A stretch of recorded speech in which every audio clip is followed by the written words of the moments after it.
The dust devil that tore through the McAllister ranch that sweltering August afternoon in 1882 brought more than just red Texas dirt.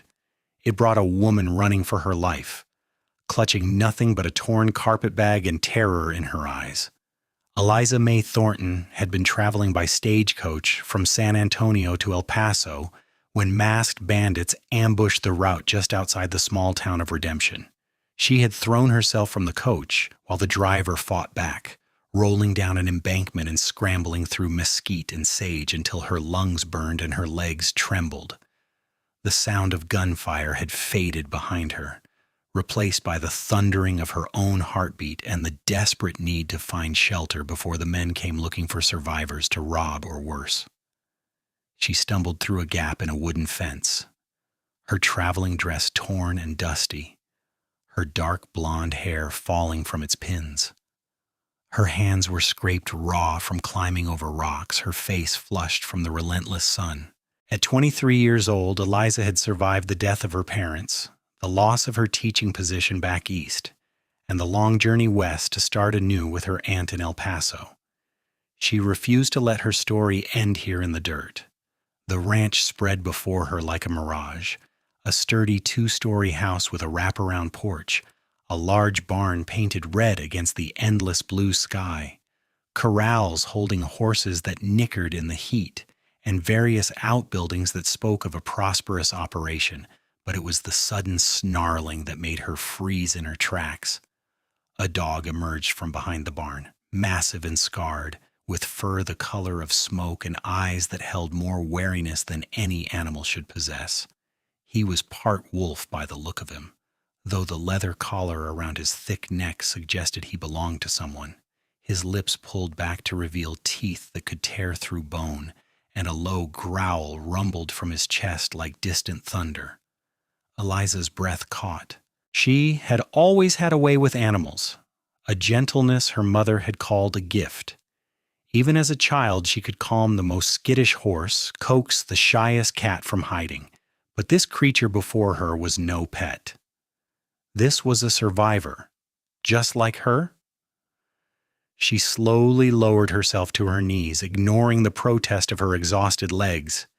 "Easy now," she whispered, her voice hoarse from thirst and fear. "I will not hurt you. I promise you that." The dog's growl intensified, but he did not advance. His stance was defensive rather than aggressive, she realized. He was protecting his territory, but something in those pale amber eyes spoke of pain, of betrayal, of a trust broken long ago. Eliza extended one trembling hand, palm down, moving with excruciating slowness. "I know what it is to be hurt," she said softly. "I know what it is to be afraid. But I mean you no harm, beautiful boy. I only need help." The dog's ears flicked forward slightly, though his body remained tense. She held her position, her hand outstretched, her eyes lowered in a gesture of submission. Minutes passed, marked only by the whisper of wind through the grass and the distant sound of cattle lowing in the fields. Then, so gradually she almost missed it, the dog's growl faded. His head lowered a fraction, his nostrils flaring as he scented the air. She remained perfectly still, barely breathing, as he took one cautious step forward, then another. When his wet nose finally touched her fingertips, she felt tears spring to her eyes. "There you are," she breathed. "There is the good soul beneath all that fear." She did not rush him, did not try to pet him further. She simply let him investigate her hand, her wrist, learning her scent and her intentions through that animal wisdom that transcended words. When he finally pressed his great head against her palm, she gently stroked the rough fur between his ears. "Well, I will be damned." The voice startled them both. The dog wheeled around with a sharp bark, positioning himself between Eliza and the man who stood near the barn, but he did not attack.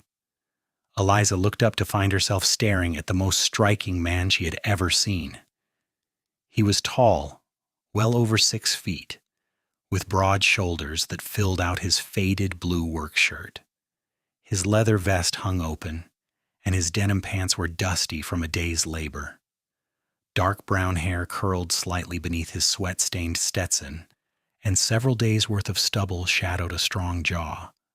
But it was his eyes that held her, deep green like spring grass after rain, intelligent and assessing, with a wariness that matched his dog's. He moved with the easy confidence of a man comfortable in his own skin, his hand resting near the Colt revolver holstered at his hip, not threatening, but ready. He stopped several paces away, his gaze moving from Eliza to the dog and back again. "Ghost does not let anyone touch him," the man said, his voice carrying a Texas drawl that somehow made her feel both more nervous and strangely safe. "In the 3 years I have had him, I am the only person who can get within 5 feet without him trying to take off a hand. Found him half dead in a ravine, beaten so bad I did not think he would make it through the night. Whoever had him before did things that no creature should endure." Eliza remained on her knees, her hand still resting on Ghost's head. The dog had stopped barking but remained alert, his body angled to watch both his master and this stranger who had somehow breached his defenses. "He knows I understand," Eliza said simply. "We recognize each other." The cowboy's eyes narrowed, really looking at her now. The torn dress, the scraped hands, the wild desperation barely contained beneath her surface calm. He took in every detail with the practiced eye of a man who had learned to read situations quickly. His expression shifted from surprise to concern. "You are hurt," he stated. "What happened?" "Stagecoach robbery," Eliza managed, her voice stronger now. "About 5 miles back, I think. Maybe less. I ran. The others—" Her voice broke. "I do not know what happened to the others." His jaw tightened. "How many bandits?" "4 that I saw. Masked. They—" "Thompson!" The cowboy turned and shouted toward the barn. A younger man emerged, wiping his hands on a rag. "Ride into town. Tell Sheriff Garrett there was a stagecoach robbery on the San Antonio Road. Get Doc Stevens out here too." He turned back to Eliza. "Did they follow you?" She shook her head. "I do not think so. I heard them arguing about the strongbox. I think they were more interested in that than in me." He nodded, satisfied, then took a step closer. Ghost immediately moved between them, not growling, but clearly uncertain. The cowboy stopped, a wry smile touching his lips. "Easy, Ghost. She is a guest." He looked at Eliza with something like wonder. "He is protecting you already. I have never seen anything like it." "What is your name?" Eliza asked, suddenly needing to know who this man was, this stranger who commanded such loyalty from a broken creature. "James McAllister," he said. "This is my ranch. And you are?" "Eliza Thornton. I was traveling to El Paso to live with my aunt. She is expecting me next week." "Well, Miss Thornton, you are safe here. But I have to ask, how did you get Ghost to trust you? What did you do?" She looked down at the dog, who had settled on his haunches beside her, his massive body warm against her leg. "I did not do anything," she said honestly. "I just let him know I understood, that I would not hurt him. Sometimes that is all any of us need, to know we are safe."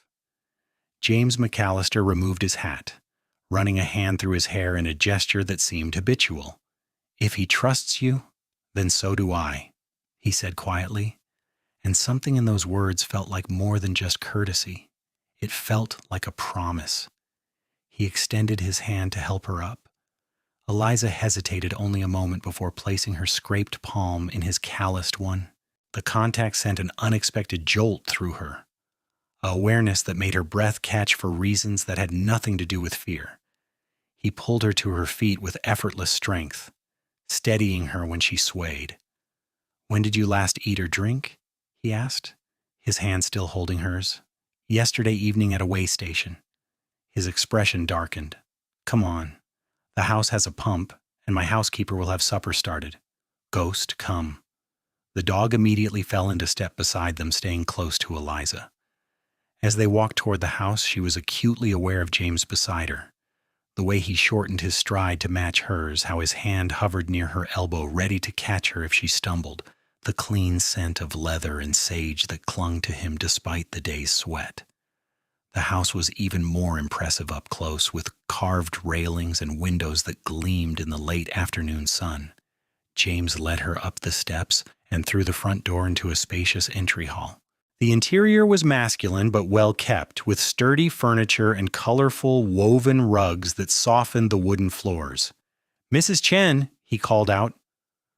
A small Chinese woman emerged from what appeared to be the kitchen, her gray hair pulled back in a neat bun. Her eyes widened at the sight of Eliza's disheveled state. "Ayo, what happened to this girl?" "Stagecoach robbery. She needs water, food, and probably some of those medical supplies you keep in the pantry, and clean clothes if you have anything that might fit." Mrs. Chen immediately took charge, clucking her tongue and ushering Eliza toward the kitchen. "Come, come, sit down before you fall down. Men, they never see how bad things are until woman collapses. You," she pointed at James, "go wash up. You smell like horses." Despite everything, Eliza found herself smiling at the way the small woman ordered the large cowboy around. James caught her smile and returned it with one of his own, transforming his serious face into something that made her heart stumble. "Mrs. Chen has been keeping me in line since my mother passed 5 years ago," he explained. "I learned early not to argue with her." "Smart boy," Mrs. Chen said, already pumping water into a basin. "Now go. Let me tend to this poor child." Ghost, however, refused to leave Eliza's side. When Mrs. Chen tried to shoo him out, he simply laid down at Eliza's feet, his head resting on his paws, his eyes tracking every movement around her. James leaned against the doorframe, his arms crossed. "Looks like you have a guardian now, Miss Thornton." "Eliza," she said. "Please, just Eliza." "Eliza," he repeated, and the way he said her name made it sound like something precious. "I am James, or just Jim if you prefer." "James suits you better," she said without thinking, then felt heat rise to her cheeks at the familiarity of the comment. His eyes crinkled at the corners. "James it is, then." Mrs. Chen shooed him out with a dish towel, and Eliza found herself being tended to with a practiced efficiency that spoke of years managing a household. The older woman cleaned and bandaged her scraped hands and a gash on her arm that Eliza had not even realized was bleeding through her torn sleeve. She brought cool water that tasted like heaven, then soup thick with vegetables and beef that made Eliza realize just how hungry she was. "You stay here tonight," Mrs. Chen said firmly as Eliza ate. "Maybe longer until we know you are safe. Boss will not let anything happen to you. He is good man, even if he spends too much time alone with horses and that wolf dog." "How long has he been alone?" Eliza asked, then immediately regretted the personal question. "I am sorry, that is not my business." "Mrs." Chen waved her hand dismissively. "Everyone knows everything in Redemption. His parents died in fever 5 years ago, winter of 1877. Very bad time. James was only 21, had to take over ranch. Before that, he was engaged to banker's daughter. Sarah Wilmington, her name was. Pretty girl, but soft. When parents died and James had to work so hard to keep ranch going, she decided she wanted someone with easier life. Broke engagement and married store owner in San Antonio within 6 months. Eliza felt a surge of indignation on James's behalf. She did not stand by him when he needed her most. No. Made James hard, I think, closed off, threw himself into work, built this ranch into best in 3 counties, but never looked at another woman, until today when he looked at you in kitchen with eyes that saw something. Mrs. Chen's weathered face creased into a knowing smile. "And you look at him same way." "I just met him," Eliza protested weakly. "Sometimes that is all it takes. I met my husband on boat from China. Knew in one day he was the one. 42 years we had together before he passed. Heart knows what heart knows." Before Eliza could respond, James returned, cleaned up and wearing a fresh shirt. His hair was damp from washing, curling slightly at his collar. He had shaved, revealing the strong lines of his face more clearly. Eliza's breath caught despite herself. "Doc Stevens will be here within the hour," he reported. "Sheriff Garrett rode out with some men to investigate the robbery site and track the bandits. Thompson is staying in town to relay any news. He looked at Eliza with concern. How are you feeling?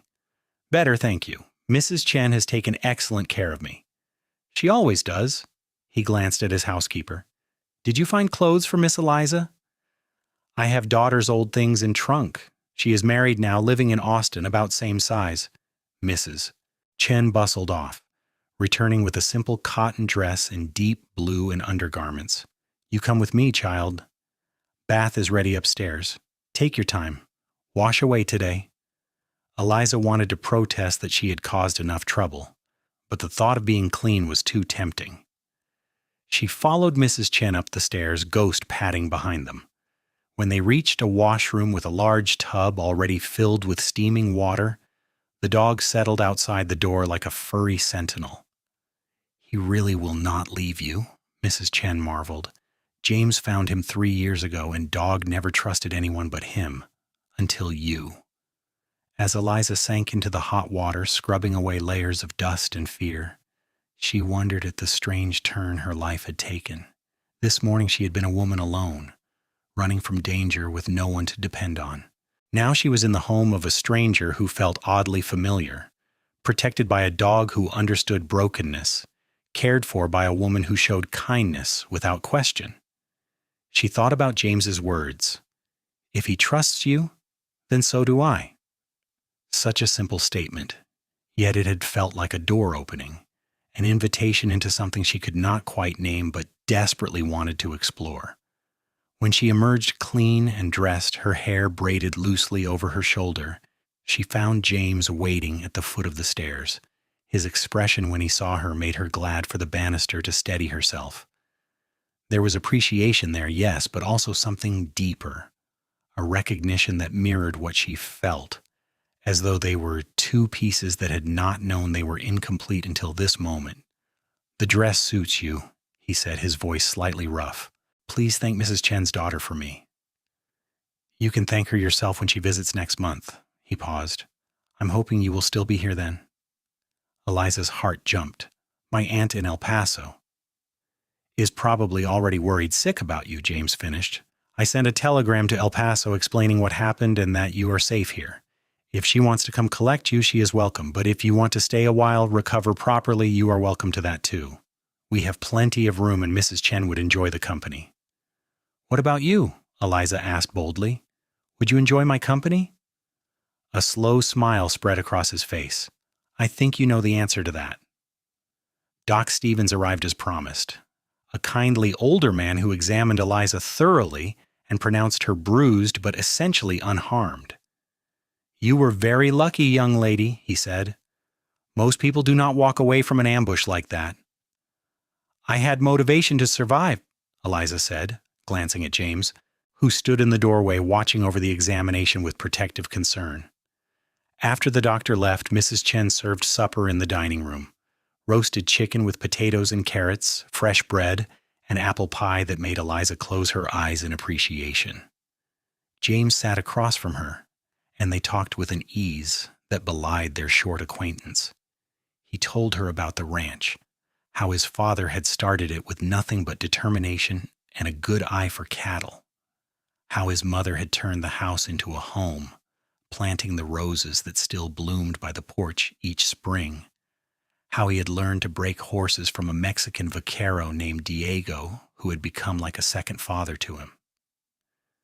"Diego still works here," James said.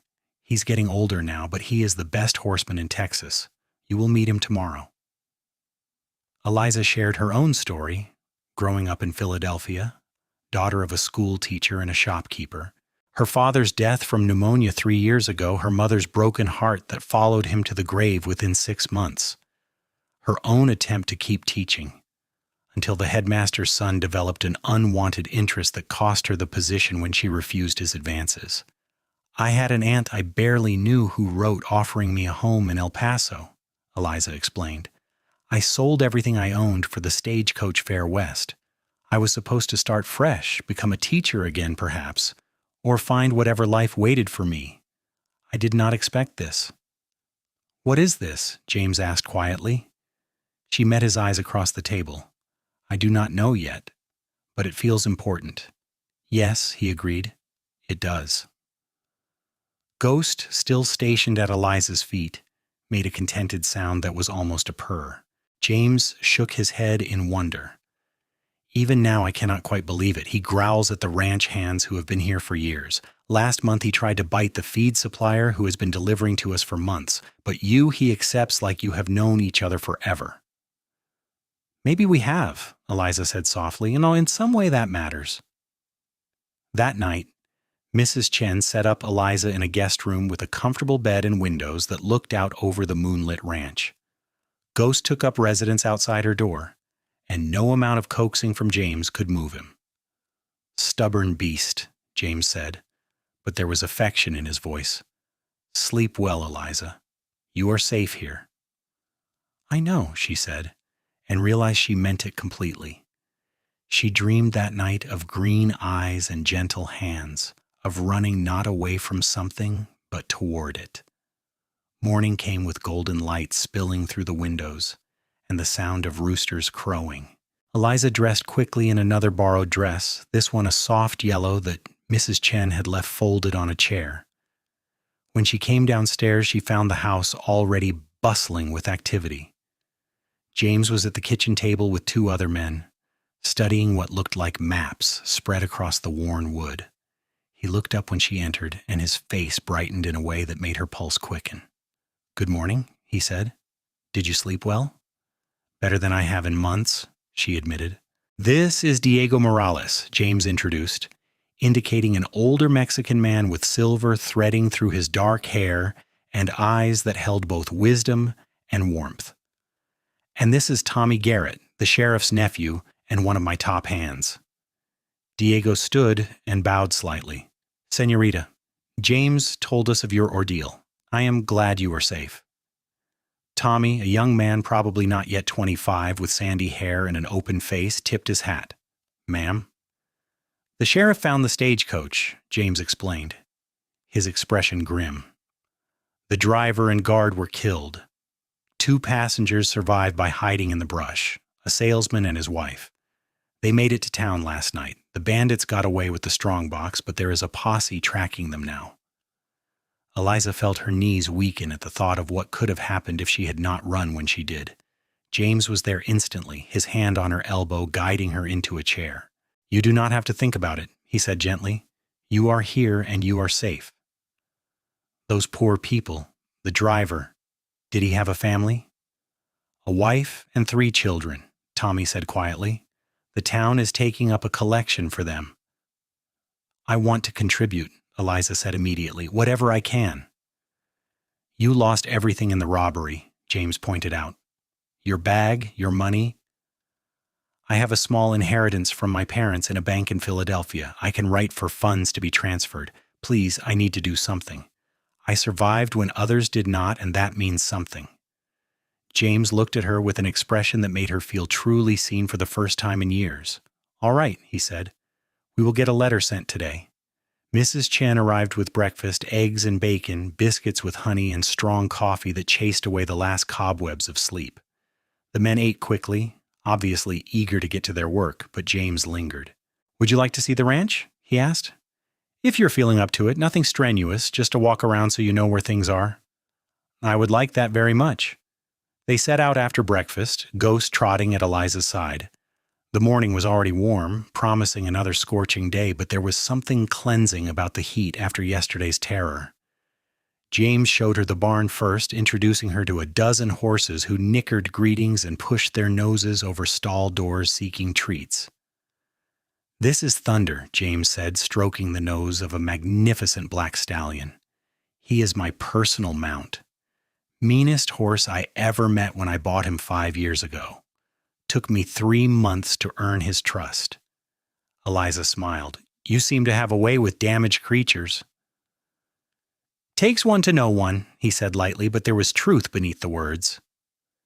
She moved closer to Thunder's stall, extending her hand slowly. The stallion snorted, ears flicking, but allowed her to touch his velvet nose. Beautiful boy, she murmured. So strong and proud.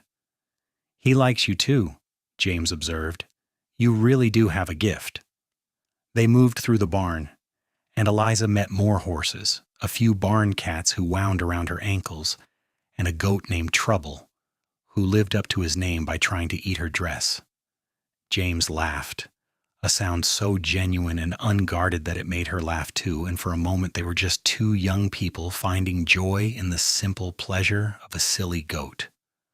Outside, Diego was working with a young horse in the training corral, speaking to it in soft Spanish as he worked a long lead line. The horse moved in circles, gradually relaxing under the vaquero's patient guidance. They watched in silence, and Eliza found herself moved by the gentleness of the process. Diego taught me that breaking a horse does not mean breaking its spirit, James said quietly. It means building trust until the horse chooses to work with you. That is what makes a true partnership. Is that what you want? Eliza asked, emboldened by something in the morning light and the way he stood so close to her. Partnership? He turned to face her fully, and the intensity in his green eyes made her breath catch.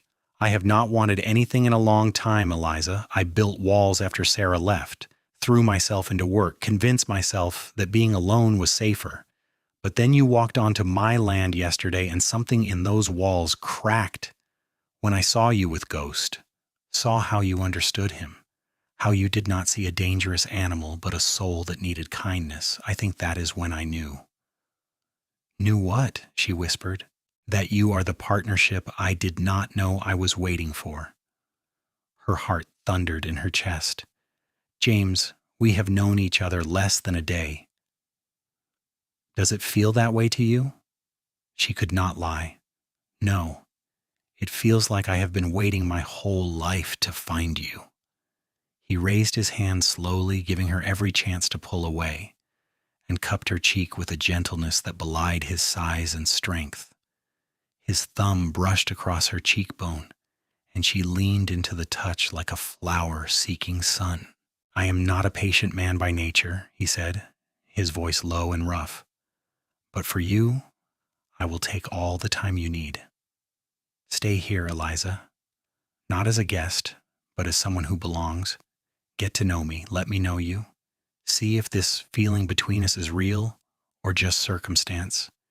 It is real, she said with certainty. I know it is real. Then stay anyway, make sure, because when you commit to me, I need to know you are certain. I cannot, his jaw tightened. I cannot be left again.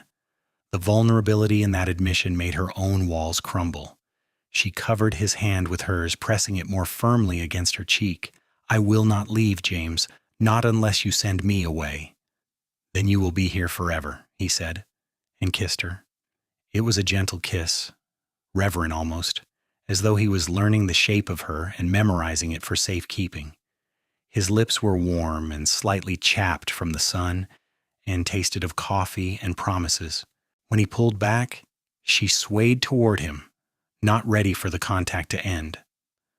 We should probably slow down, he said, though he made no move to step away. Probably, she agreed, rising on her toes to kiss him again. This time it was less gentle, more urgent, as though all the loneliness of the past years was pouring out of both of them and finding comfort in the connection. His arm came around her waist, pulling her close, and she could feel the steady beat of his heart against her own. Ghost barked once, sharp and pointed, breaking them apart. They turned to find Diego watching from the corral with a knowing smile on his weathered face. The horse, she is ready for you, Jefe, he called out. Unless you are too busy? James laughed, the sound full and free. Give me 5 minutes, old man. Take 10, Diego said. She waited this long for you to find happiness. Horse can wait a little longer. As Diego led the young mare back to the barn, James turned back to Eliza. He is right. I have been waiting without knowing I was waiting. Thank you for finding me. Thank you for trusting me, she countered, for seeing me when I needed to be seen. Always, he promised, and she believed him. The days that followed fell into a rhythm that felt both new and ancient, as though Eliza had always been meant to be here, on this ranch, with this man and his broken dog who had chosen her as his person. She helped Mrs. Chen in the house, learning to cook for a ranch full of hungry men.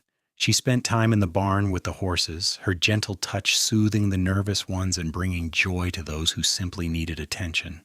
She wrote to her aunt in El Paso explaining what had happened and asking for understanding. The reply came a week later, warm and supportive.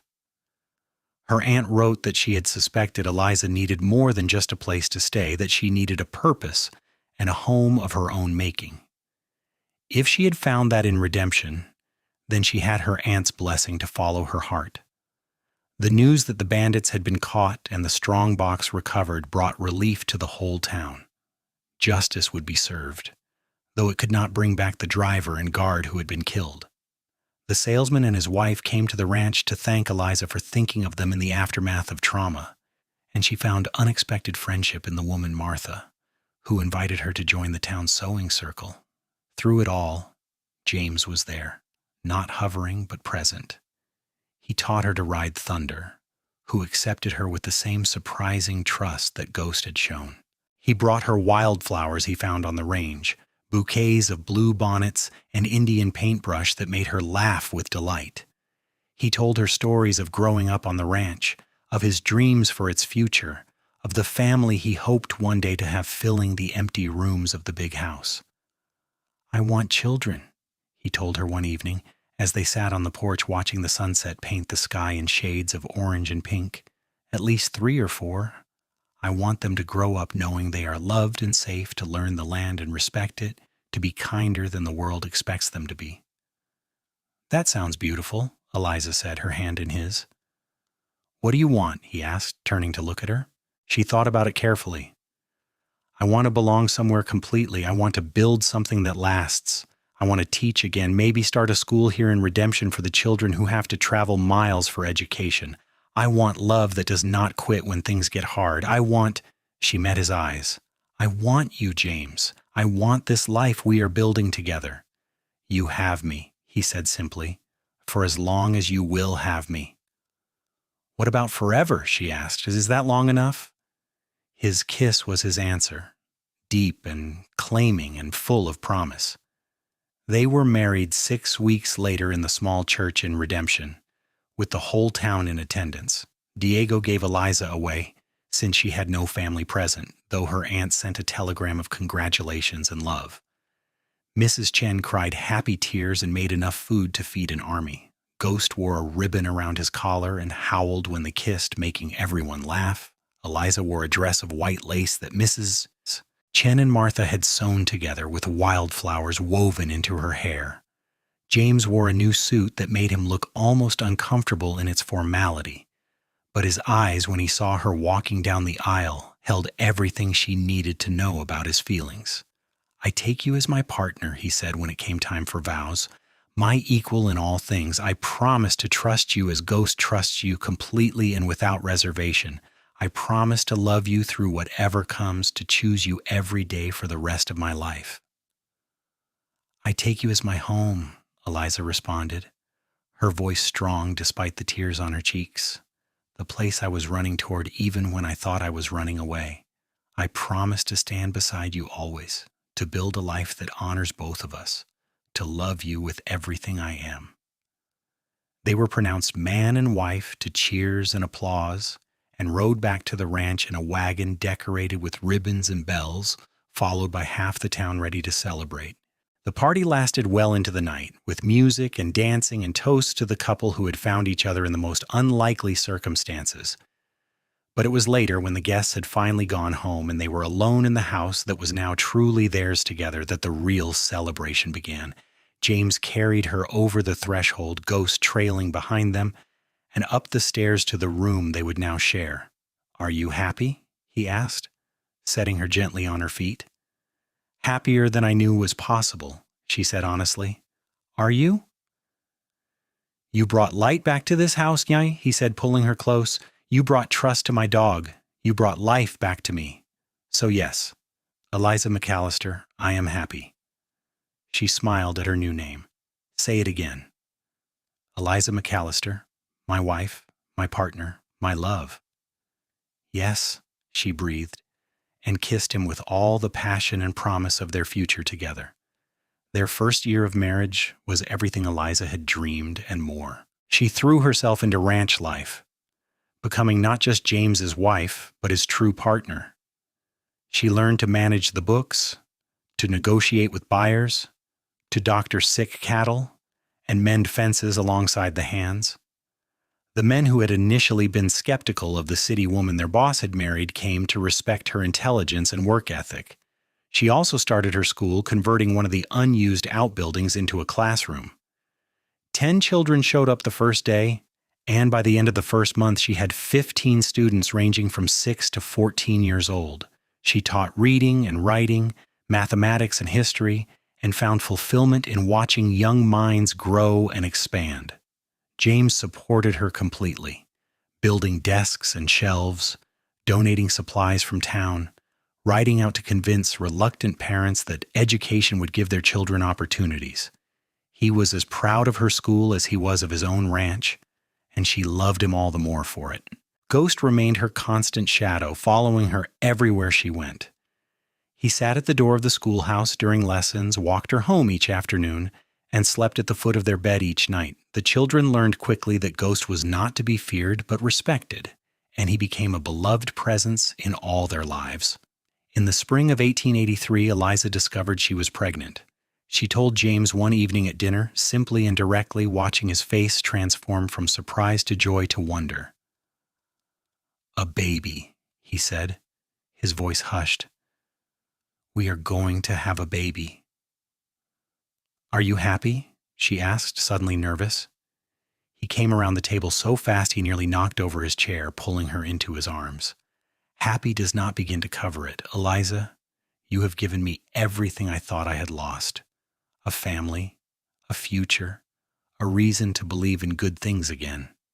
Their son was born in December during a rare Texas snowfall that turned the ranch into a winter wonderland. James paced the downstairs while Doc Stevens and Mrs. Chen attended Eliza upstairs, and when the baby's cry finally rang out, he took the stairs 3 at a time. Eliza was tired but glowing, cradling a tiny bundle wrapped in blankets. "Meet your son," she said. James took the baby with trembling hands, staring down at the small face with an expression of absolute awe. "He is perfect. You are perfect." "His name is Samuel," Eliza said, "after your father, Samuel James McAllister." James looked at her with eyes bright with tears. "Pa would have loved that. He would have loved you."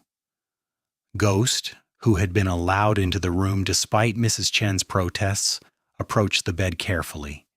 He sniffed the baby, then looked at Eliza as if asking permission. She smiled and nodded, and Ghost gently licked the baby's tiny hand, then laid his head on the bed beside them, standing guard over his new charge. "See?" Eliza said to James. "Ghost approves." Samuel grew quickly, a happy baby with his father's green eyes and his mother's gentle nature. He was followed 2 years later by a daughter they named Grace Rose, after both grandmothers, and then 2 years after that by another son, Thomas Diego, honoring the sheriff who had helped them and the vaquero who had become family. The ranch prospered under James and Eliza's joint leadership. They expanded the cattle operation, added a successful horse breeding program, and became known throughout Texas for their fair dealings and quality stock. Eliza's school grew too, eventually requiring a second building and another teacher, a young woman from back east who Eliza mentored with care. Diego continued working with the horses until his death at the age of 78, passing peacefully in his sleep. He left his small savings to Samuel with instructions that the boy learn everything about horses and honor them as living things, not just property. The funeral brought people from 3 counties, a testament to the respect he had earned over a lifetime. Mrs. Chen remained with them for another 20 years, becoming grandmother in everything but blood to the McAllister children. She taught Grace to cook, told stories from China that made the children's eyes wide with wonder, and maintained order in the increasingly chaotic household with her firm but loving hand. Ghost lived to the remarkable age of 14, finally succumbing to the arthritis and old age that even his strong spirit could not overcome. He died lying in the sun on the porch, his head resting on Eliza's lap while she stroked his fur and told him he was a good boy, the best boy, and that she would never forget how he had trusted her when trust was hard for him. "He saved me," Eliza told James through her tears as they buried Ghost on a hill overlooking the ranch, where he could watch over them forever. "That first day, if he had attacked me instead of letting me touch him, everything would have been different." "He knew," James said, his own eyes wet. "He knew you were meant to be here, with us. Animals understand things we cannot." They planted a mesquite tree over Ghost's grave, and every year on the anniversary of that first meeting, they brought wildflowers to place beneath its spreading branches. Samuel grew into a fine young man, taking over more of the ranch operations as James aged. He married a school teacher Eliza had hired, a smart woman named Anne who loved books and horses in equal measure. Grace became a doctor, one of the first female physicians in Texas, setting up practice in Redemption and bringing modern medicine to the rural community. Thomas took after Diego, becoming a legendary horse trainer who traveled throughout the West teaching the gentle methods he had learned from his namesake. Through it all, James and Eliza remained the center of their growing family. They aged together gracefully, their hair graying and their bodies slowing, but their love never diminishing. They still took evening walks around the ranch when weather permitted, still held hands at dinner, still looked at each other with the same wonder they had felt that first day when a broken dog had brought them together. On their 30th wedding anniversary, surrounded by their children, grandchildren, and half the town of Redemption, James stood to make a toast. His hair was silver now, his face lined with age and sun, but his eyes were as green and clear as ever. 30 years ago, he said, a dust devil brought a woman to my ranch. She was running for her life, and she had nothing but courage and kindness. My dog, who trusted no one but me, let her touch him, let her comfort him, and I said something that changed my life. If he trusts you, then so do I. He turned to Eliza, who sat beside him with tears streaming down her face. That trust became love. That love became partnership. That partnership became this family, this life, this incredible journey we have taken together. You are still the best decision I ever made, Eliza McAllister, still the light in this house, still the woman who taught me that broken things can heal if they find gentle hands.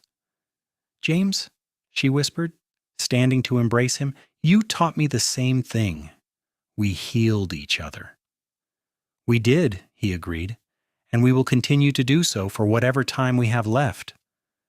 They had another 15 years together, years filled with more grandchildren, with the ranch passing successfully to Samuel, with quiet mornings on the porch and comfortable silences that spoke of a lifetime of understanding. James went first peacefully in his sleep at the age of 71, with Eliza's hand in his and a smile on his face. Eliza followed 3 years later, surrounded by her children and grandchildren in the house that had become her home. Her last words were soft but clear. Tell James I am coming, and that ghost was right about us from the start. They were buried together on the hill beside Ghost, under the mesquite tree that had grown tall and strong over the years. The headstone read, James and Eliza McAllister, partners in life, love, and trust. And at the base someone had carved, if he trusts you, then so do I. The ranch continued for generations, passing down through the McAllister family. But the story of how it all began was told and retold. The tale of a woman running from danger who found love instead, of a dog who chose to trust again, of a cowboy who learned that sometimes the best things come when you least expect them. In the end, it was not the land or the cattle or the success that mattered most. It was the love story that had started with one terrified woman, one wounded dog, and one lonely cowboy who dared to trust. It was the family they built together, the life they created from nothing but determination and hope.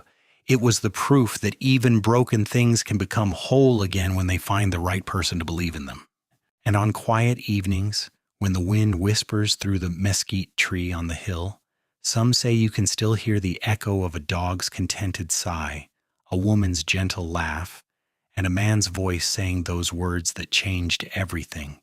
If he trusts you, then so do I.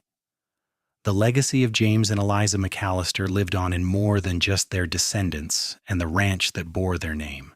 It lived in the school that continued to educate children throughout the region, eventually becoming the foundation for Redemption's first public school system. It lived in the values they had instilled: trust, partnership, kindness to creatures both human and animal, and the understanding that love is built on choice and commitment rather than circumstance. Samuel McAllister named his first son James Ghost, honoring both his father and the dog who had brought his parents together. The tradition continued through generations, with each family passing down the story so their children would understand that the best relationships are built on trust earned, not demanded.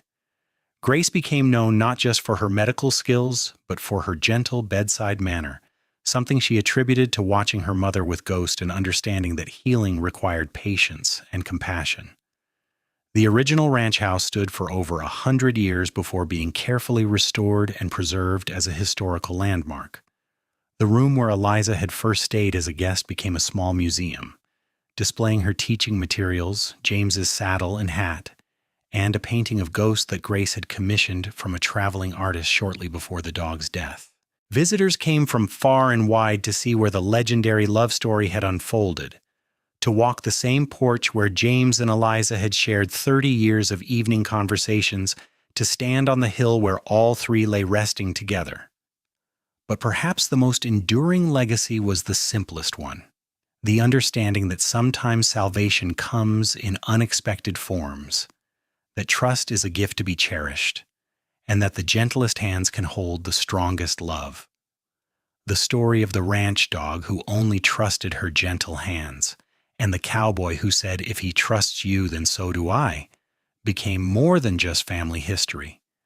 It became a testament to the transforming power of love, the healing nature of trust, and the truth that the best partnerships are those where two people choose each other completely and continue choosing each other every day for the rest of their lives. And so the story ended where all good love stories should, not with perfect people living perfect lives, but with real people who found each other in the chaos, who built something beautiful together through work and trust and unwavering commitment, who loved each other through every season until death gently parted them, knowing they would find each other again on the other side. They left behind not just a ranch or a family, but a legacy of what it means to truly trust, to genuinely love, and to live a life that matters because it was shared with someone who saw you, chose you, and never let go.